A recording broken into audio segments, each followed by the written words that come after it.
That looks amazing. Good morning, guys. Today, I'm going to be trying out my first ever cold brew. These last few months, I've been thinking a lot about what I want my next pop-up to be. And I think what would be really easy for me to do, since I don't own an espresso machine, I was thinking one thing I do know how to make and enjoy is cold brew. And I could do like a cold brew with like a sweet foam. I need to test out cold brews. So the past few weeks I've been thinking about where am I gonna get beans? How am I gonna start doing this? I just decided that I was just gonna start somewhere. My grocery store has a small coffee market in it, and I chose some Colombian beans that they have in there for the cold brew. I got this like really small toddy cold brew maker from a thrift store a while back, like a year or two ago, and I always planned on making my own cold brew with it, but it just never felt right. I didn't think I had all the pieces to it. But last night I ground up enough of the beans to put into the tank, and then I put water on it, and I did that around 9:30 p.m. last night, and it's now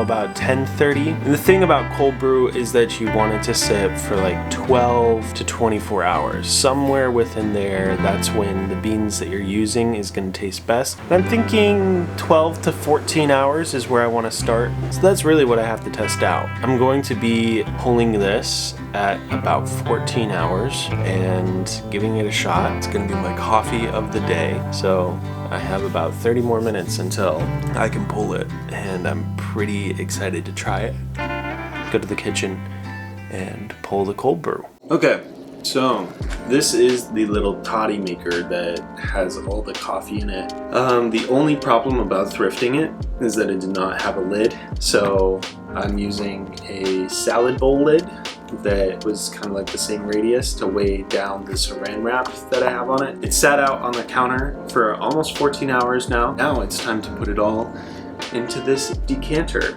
So this came with it, and this is why I love it so much. I think this just looks awesome to have the coffee in. For the pop-ups that I'm going to be doing, I'm not going to be serving it out of this. I'm going to be storing it in these water jugs that I got, and I'm just going to basically be pouring it all into this because this is how, and then if it tastes good, I'm going to be storing it in these jugs. This is how I'll be taking it to the pop-up, and I'll be refilling some sort of dispenser that'll have the cold brew in it. Yeah, I think I'm going to try to do like 3, maybe 4 gallons. Clean washed this. There's a little bit of water, and then I'm going to show you how this goes on top of that. It's going to take a little bit because it's a different type of drain then, so I want to make sure that I give it a good amount of time to fully drain out, and yeah, then we'll be trying some cold brew. All that's holding this together is that little tiny quart on the very bottom, but this goes on top of the decanter just like that, and somehow I'm gonna have to pull that cork. You know, like when mechanics change your oil and they have to like loosen the bolt? Basically that's what this is gonna feel like. I'm gonna have to yank this thing before everything spills on me, and hopefully this is big enough to hold everything that's in here, because this is quite heavy. But without further ado, I'm gonna go pull the plug. We're gonna see what happens. Oh, it's stuck. I'm gonna put a paper towel underneath this, so then I can see the color. It looks like cold brew, that's all I know. This is gonna be a cold brew concentrate. So what I'm gonna have to do after this is done, I need to cut this. That's what I'll have to figure out. But let's take a peek through the top here. That's all the saturated grounds. This is gonna take some time. I've made this very large ½ gallon of simple syrup so then I can mix it in with a couple other ingredients and keep trying different flavors. So what I'm going to do is I'm just going to be putting some simple syrup in one of these bottles and then mixing it with vanilla. This is like I picked this up in Cozumel, and what's really cool about it is it says it's all natural premium vanilla. So this isn't an extract, this is not artificial. It tastes amazing.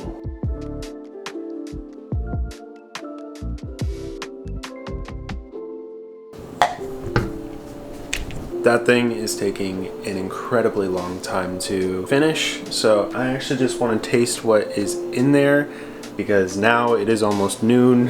I haven't had any coffee yet, and I really want some coffee before it gets to be too late. I'm going to be transferring to this cup, and it'll catch the rest, but So usually people do a 2-to-1 ratio. It recommends a 3-to-1 ratio, which is different. This is a very earthy scent. It smells exactly how it was when it was being ground, which is good.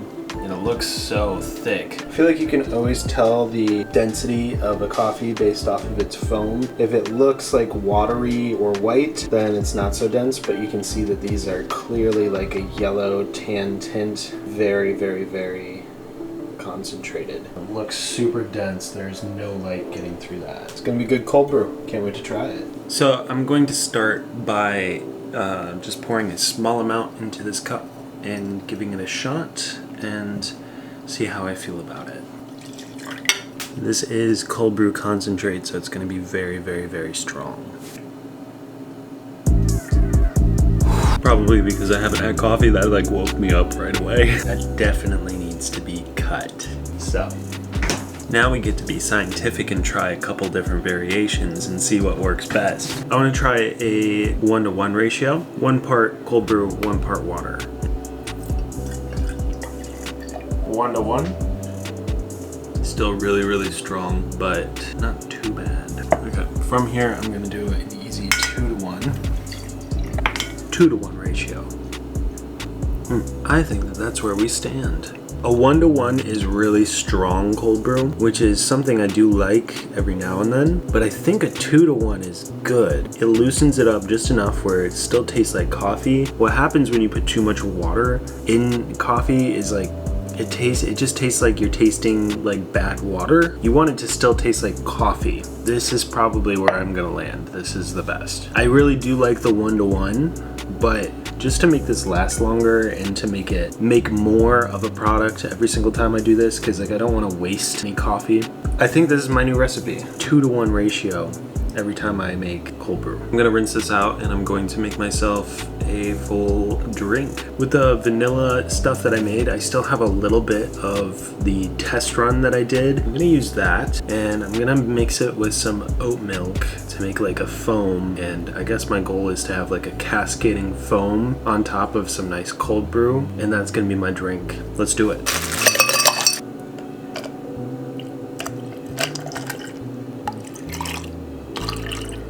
Pretty good.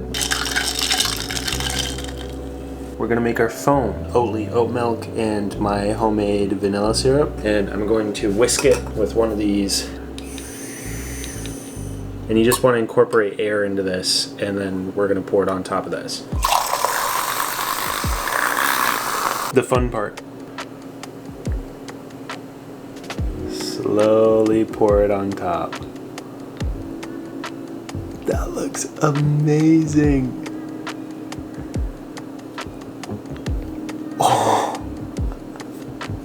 Oh my god. So this is it. This is a product. A successful at-home vanilla cold foam cold brew. That looks awesome. I can't wait to drink it. It feels so cold. It feels like I just got it at a store. All microfoam. I'm gonna stop talking and just try this. This looks awesome and it's really cold. That foam is awesome. Oh my god, the vanilla is awesome.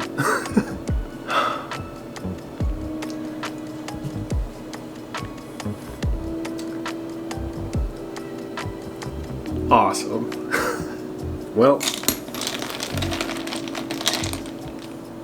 I've got my vanilla cold foam cold brew here. How could I make it better?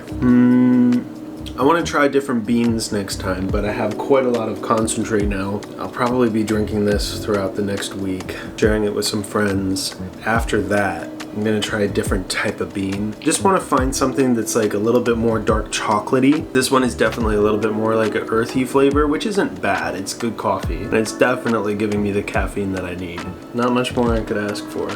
I feel like one of the next moves for like these coffee videos is to not have branded cups that I got from events that I went to. If you have the right equipment, you could do this yourself. Honestly, to make a cold brew, you probably only need to go get some paper filters, and you could make it in a pot in your home, and then just take the whole cold brew bag and take it out of the big pot after it's been sitting for 12 hours, and then you have your cold brew concentrate right there. maybe put it on a strainer and let it sit for a bit. You don't need special equipment to make cold brew. It's just sometimes equipment makes it easier. I do really like the decanter. Pressure seals the cold brew inside, so this is going to last longer. It doesn't have any air circulation. I'm saying that because making at-home coffee, and especially fancier coffees, does not have to be hard, and it doesn't have to be expensive. One of the benefits of doing it is that it's not as expensive as going out and getting one. It's just sometimes learning the right way to do things, so then you're making coffee that tastes just as good as a shop that you might be going to. Thanks for watching. I'm gonna go and enjoy my cold brew. Subscribe for more coffee videos like this. See you.